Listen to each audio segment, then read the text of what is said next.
Prime Paul versus Prime Ghislaine. This is going to be fun to talk about. Let's start with Paul. He's an advanced rank in all of the three sword styles, the Sword God style, the Water God style, and the North God style. The Sword God style is a style that focuses on aggressiveness and attacking first. The Water God style focuses on countering enemies, and the North God style focuses on using tricks like throwing a sword, poison, or other tools to absolutely win no matter what. He was an S-rank adventurer. In a world full of monsters, dungeons, villains, and other dangers, adventurers are the ones that do these odd jobs. In the anime's season 1, we got a good glimpse of what adventuring could look like. Remember that Red Fang Cobra in the Demon Continent? That was only an A-rank monster. Dealing with a couple of those or even stronger, that would be an S-rank quest. If we look at it that way, the main character's perverted silly father suddenly seems like a much more capable person. In the anime, we see him use his favorite sword. It's this double-edged triangular shaped sword. He keeps it with him at all times. This is a habit that he developed because back when he was an adventurer,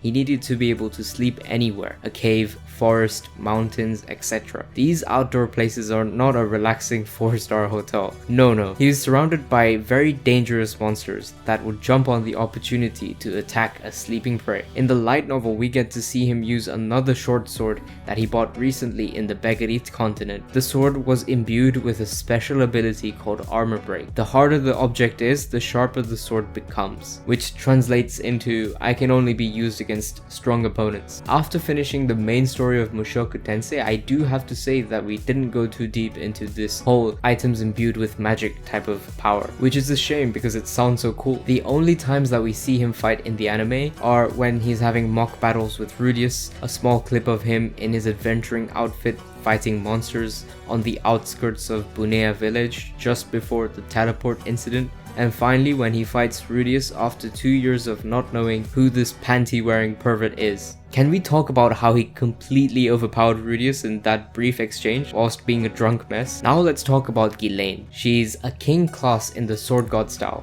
A quick refresher for the ranks is elementary, intermediate, advanced, saint, king, emperor, and finally god. She's a beast woman, which means that she's got extremely high agility, more strength than a normal human. That sixth sense thing that animals have that can detect danger faster than humans, yeah, she has that as well. And she's not a normal beast woman. We saw some beast women in season 1 part 2 of Mushoku Tensei in the Doldia village, and they were nowhere as muscular as Ghislaine, so we can multiply her base stats by 2 easily. Her right eye is a demon eye, and we're not given much information about how she got it, but we do see a small clip of young Ghislaine meeting Gal Farion, and we see that she already had the demon eye, so we can assume that she was born with it. Its ability is to see the flow of mana. Remember that the world of Mushoku Tensei is filled with mana that you can't see, like how we can't see oxygen or nitrogen. The teleport incident had a lot of mana building up in the sky before impact, and Ghislaine could see that. It's a good tool when fighting a monster or magician because she'll be able to see if they're doing a feint or charging up in an even bigger attack. And because she's a beast woman, she'll be able to evade it very quickly. She uses Hiramune.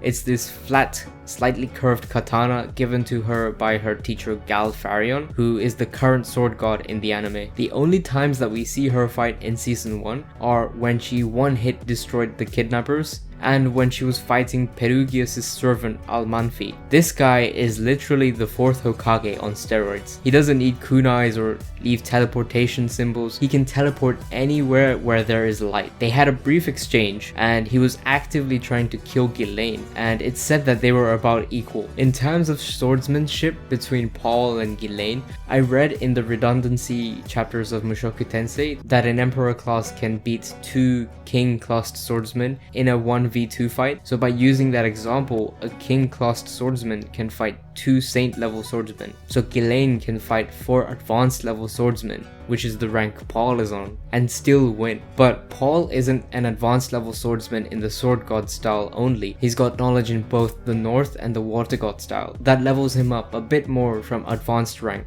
Let's say Paul and Ghislaine were to have a clash, right? Ghislaine would easily overpower Paul and send him back flying. She's got so many muscles on top of being a beast woman. Let's assume Ghislaine was running towards against Paul. He wouldn't have enough time to deflect or even defend with his water god style, because Ghislaine can strike nearly at the speed of light. If the fight does drag out, I think both would be equally as tired. Paul has a higher IQ than Ghislaine, so there's a chance that he confuses her through some action or tactic, and whilst she's caught off guard, he lands the finishing blow. But the prerequisite of this is that Ghislaine hasn't already killed him at the speed of light. At the start of the anime, when we first see Ghislaine, Paul admitted that she's better than him at everything except in bed. Even though that's meant to be a joke, we can assume that they had mock fights whilst adventuring, and Paul was beaten every single time, if not most times. So Ghislaine is easily the winner in this fight.